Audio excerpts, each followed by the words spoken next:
আসসালামু আলাইকুম রহমতুল্লাহি ওয়া বারাকাতুহু। প্রিয় দর্শক ও শ্রোতা মণ্ডলী, পবিত্র রমজানুল মুবারকের এই রাত গভীরে এই মুহূর্তে আমি এই লাইভে এসেছি এটি তাৎক্ষণিক বিষয়ে প্রতিক্রিয়া ব্যক্ত করার জন্য। দর্শক শ্রোতা মণ্ডলী, আজ সারাদিন বিভিন্ন গণমাধ্যম এবং সামাজিক যোগাযোগ মাধ্যমে আপনারা একটি বিষয় লক্ষ্য করেছেন যে আজকে আমাদের ঢাকা 13 আসন মোহাম্মদপুর আদাবর শেরেবাংলানগর এই আসনে নির্বাচনকে কেন্দ্র করে যে সকল অনভিপ্রেত অনাকাঙ্ক্ষিত ঘটনা সংঘটিত হয়েছে সেটি দেশব্যাপী আলোচিত একটি বিষয়। আমরা সকলেই জানি বিগত ত্রয়োদশ জাতীয় সংসদ নির্বাচনে যে আসনগুলোতে ব্যাপকভাবে ইলেকশন ইঞ্জিনিয়ারিং হয়েছে এবং জনগণের রায় ছিনতাই করা হয়েছে অত্যন্ত নগ্নভাবে, তার মধ্যে সবচেয়ে আলোচিত আসন হলো ঢাকা 13 আসন। এখানে জনগণের যে ভোট এবং জনগণের যে রায় সেটাকে সুস্পষ্ট ষড়যন্ত্রের মাধ্যমে ছিনতাই করা হয়েছে এবং সেই ছিনতাই কাণ্ডের সাথে অত্যন্ত দুঃখজনকভাবে বাংলাদেশের দায়িত্বশীল অনেকগুলো মহল এটার সাথে জড়িত। তার সুস্পষ্ট বিভিন্ন প্রমাণাদি এবং ঘটনা প্রবাহ আমাদের সামনে বিদ্যমান রয়েছে। সেই সাথে আমি এই কথাও বলতে চাই যে এই নির্বাচনে আমরা আমাদের নির্বাচনকে নিয়ে আমরা আমাদের অভিমত ইতিমধ্যেই একাধিকবার ব্যক্ত করেছি।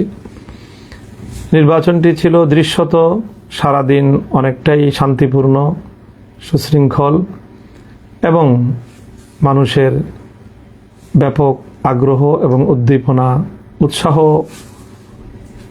একটি উৎসাহব্যঞ্জক পরিবেশে নির্বাচনটি সম্পন্ন হয়েছে।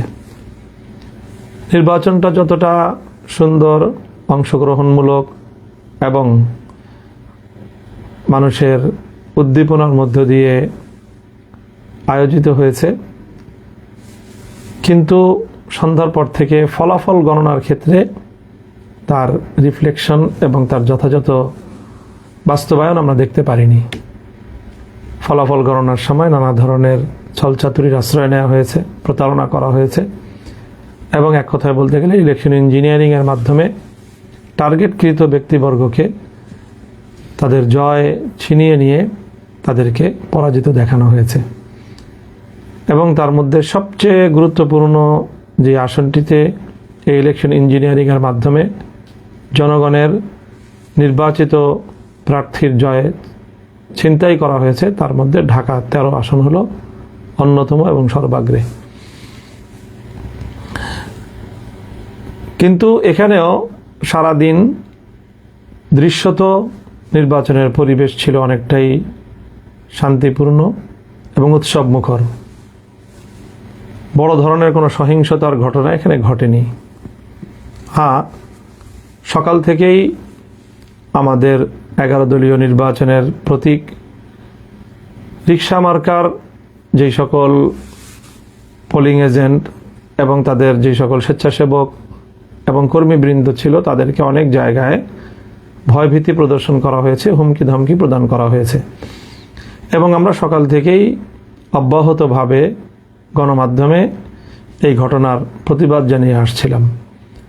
আমাদের ঢাকা 13 আসনটি 7টি ওয়ার্ড নিয়ে গঠিত এবং এই 7টি ওয়ার্ডের মধ্যে সকাল ভোর থেকেই সবচেয়ে বেশি আমাদের নেতাকর্মীদেরকে হুমকি ধমকি প্রদান করা হয়েছে এবং অশোভন আচরণ করা হয়েছে আমাদের এই 13 আসনের 34 নং ওয়ার্ডে। স্থানীয় বিএনপি নেতা রাজেশ খানের নেতৃত্বে এই জাতীয় কার্যকলাপ পরিচালনা করা হয়।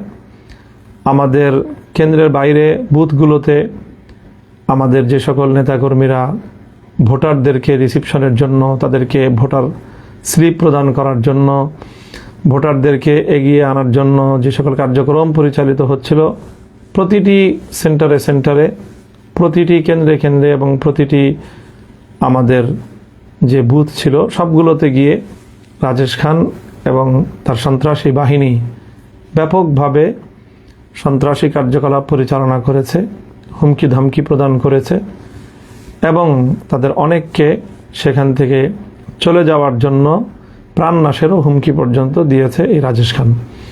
এই কথাগুলো আজ আমি ইলেকশনের অনেক দিন পরে এসে বলছি তা নয়। আমি 12 তারিখ সকাল 10টার মধ্যেই এই কথাগুলো আমি গণমাধ্যমে বলেছি এবং রাজেশ খানের নাম নিয়েই আমি আমার এই অভিযোগের কথাগুলো সেখানে ব্যক্ত করেছি। তবে সেখানে আমাদের পক্ষ থেকে কোনো প্রতিরোধ অথবা পাল্টা কোনো তাদের উপরে কোনো হামলা অথবা কোনো ভয়ভীতি প্রদর্শনের ঘটনা ঘটেনি। আমাদের নিরীহ লোকজন তাদের ভয়ভীতি যতটুকু উপেক্ষা করে সম্ভব হয়েছে কার্যক্রম পরিচালনা করেছে। তবে দিন গড়ানোর সাথে সাথে সেখানে তাদের শোডাউন এবং কেন্দ্রের সামনে তাদের শক্তি প্রদর্শনের মাত্রা বৃদ্ধি পেতে থাকলে একসময় আইনশৃঙ্খলা রক্ষাকারী বাহিনী সেখানে পদক্ষেপ গ্রহণ করে, বিশেষ করে আর্মি গিয়ে সেখানে সেই বিএনপির এবং ধানের শীষের প্রতীকের যারা কর্মী ছিল এবং সাধারণ মানুষদেরকে যারা ভীতি প্রদর্শন করছিল এবং ভোটের শান্তিপ্রিয় পরিবেশকে যারা বিঘ্ন ঘটাচ্ছিল তাদেরকে বারবার ছত্রভঙ্গ করে দিয়েছে আইনশৃঙ্খলা রক্ষাকারী বাহিনী এবং বিশেষ করে আর্মি।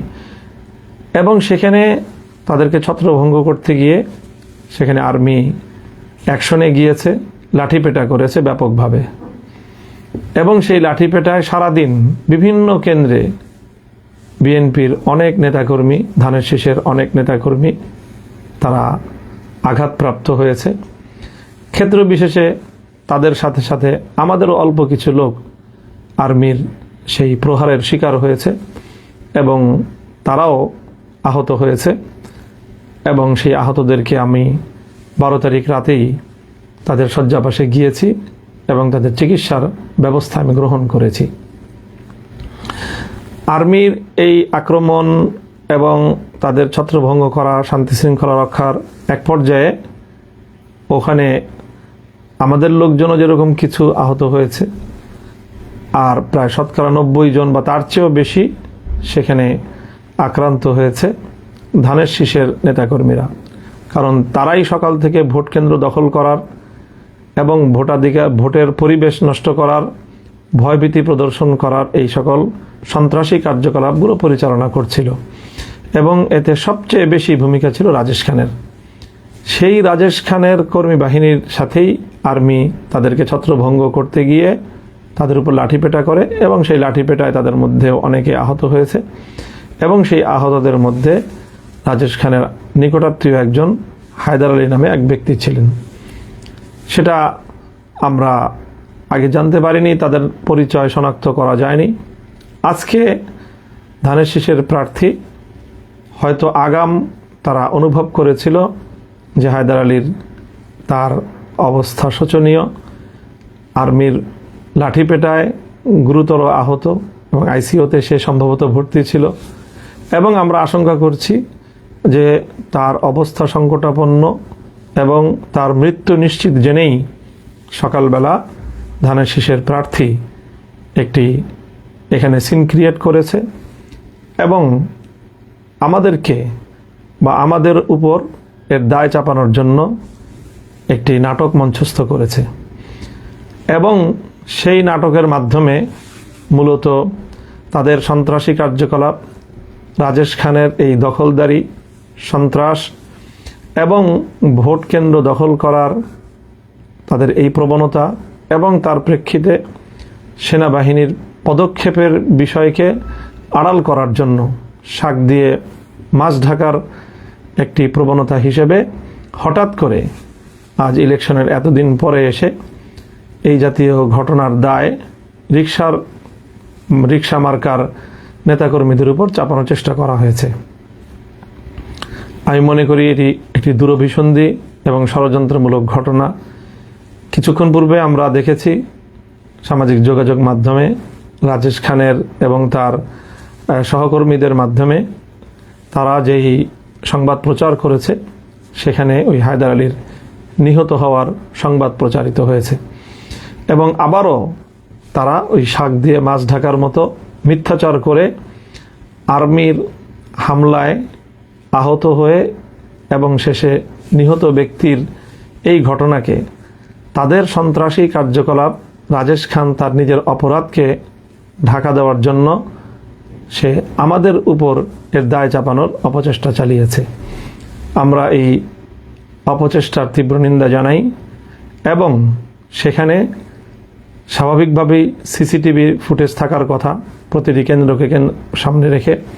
সেখানে কি ঘটনা ঘটেছিল, সেনাবাহিনী কেন তাদের উপর হামলা চালিয়েছিল, আমাদের কাছে একাধিক প্রত্যক্ষদর্শীর বরাতে এই সংবাদ এসেছে যে সেই দিন রাজেশ খান এবং হায়দার আলী তারা আর্মিকে চ্যালেঞ্জ করেছিল এবং আর্মিকে তারা সেখান থেকে হুমকি ধমকি দিয়ে আর্মির সাথেও অসদাচরণ করার প্রেক্ষিতে আর্মি তাদের উপরে চড়াও হয় এবং তারা আর্মির দ্বারা লাঠিপেটার শিকার হয় এবং সেই ঘটনারই প্রেক্ষিতে এই মর্মান্তিক বিয়োগান্তক ঘটনাটি ঘটে যায়। কোনো মানুষের প্রাণহানি এটি অবশ্যই আমাদের সকলের কাছে অত্যন্ত মর্মান্তিক একটি বিষয়, দুঃখজনক একটি বিষয়।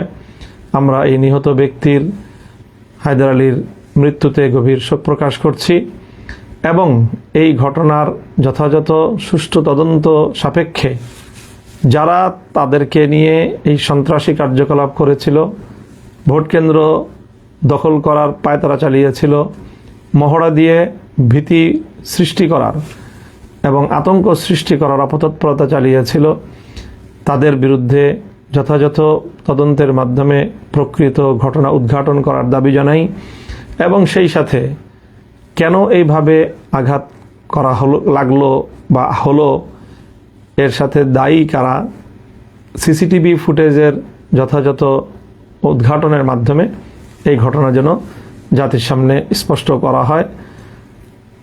এখানে একদিকে আমরা তাদের বিরুদ্ধে ইতিমধ্যে ইলেকশন ইঞ্জিনিয়ারিংয়ের অসংখ্য তথ্য প্রমাণ আমাদের কাছে বিদ্যমান থাকার প্রেক্ষিতে বিষয়টি নিয়ে আমরা যেমনিভাবে নির্বাচন কমিশনের কাছে আমাদের অভিযোগ দায়ের করেছি, সে একই সাথে আমরা এই বিষয়গুলো নিয়ে আমাদের আইনানুগ যাবতীয় পদক্ষেপ গ্রহণ করার আমরা পর্যায়ক্রমিক পদক্ষেপের মধ্যে রয়েছি, প্রক্রিয়ার মধ্যে রয়েছি। সেটিকে যেন ভিন্ন খাতে কেউ প্রবাহিত করতে না পারে, বাধাগ্রস্ত করতে না পারে, সেই জন্য আমরা দেশবাসীর প্রতি, সরকারের প্রতি, আইন শৃঙ্খলা রক্ষাকারী বাহিনীর প্রতি আমরা উদাত্ত আহ্বান জানাই এবং দেশের সকল জনগণকে আমরা এই ব্যাপারে সোচ্চার এবং যেভাবে ভোট চুরির মাধ্যমে জনগণের ম্যান্ডেটকে ছিনতাই করা হয়েছে ঢাকা 13 আসনে, এর বিরুদ্ধে সারা দেশের জনগণকে সোচ্চার এবং তাদের প্রতিবাদ অব্যাহত রাখার আহ্বান জানাই এবং একই সাথে এভাবে ভোট কেন্দ্র দখলের অপতৎপরতার সাথে জড়িত রাজেশ খান সহ 34 নং ওয়ার্ডের ধানের শীষের যারা তৎপরতা পরিচালনা করেছে তাদের এই সকল অপতৎপরতাকে আইনের আওতায় আনার জন্য আমরা প্রশাসনের নিকট জোর দাবি জানাচ্ছি। আমরা চাই যেভাবেই হোক, যে প্রক্রিয়ার মাধ্যমেই হোক, একটি সরকার প্রতিষ্ঠিত হয়েছে, দেশ দীর্ঘ সংগ্রামের মধ্য দিয়ে একটি নির্বাচন পরবর্তী বাংলাদেশে একটি নতুন সরকার ক্ষমতাসীন হয়েছে। আমরা এই সরকার যথাযথভাবে কার্যক্রম পরিচালনা করুক, সেটা আমরা চাই। কোনোভাবেই শান্তিপূর্ণ পরিস্থিতিকে ঘোলাটে করার কোনো অপচেষ্টা, সাধারণ শান্তিপ্রিয় পরিবেশকে উত্তপ্ত করার মতো কোনো কর্মকাণ্ড যেন কেউ পরিচালনা করতে না পারে, সেজন্য আমরা সরকার এবং সংশ্লিষ্ট কর্তৃপক্ষকে সেই বিষয়ে সোচ্চার এবং সজাগ থাকার উদাত্ত আহ্বান জানাচ্ছি। সকলকে ধন্যবাদ জানিয়ে আমি আমার বক্তব্য শেষ করছি। ওয়া আখিরু দাওয়ানা আলহামদুলিল্লাহি রাব্বিল আলামিন। আসসালামু আলাইকুম ওয়া রাহমাতুল্লাহ।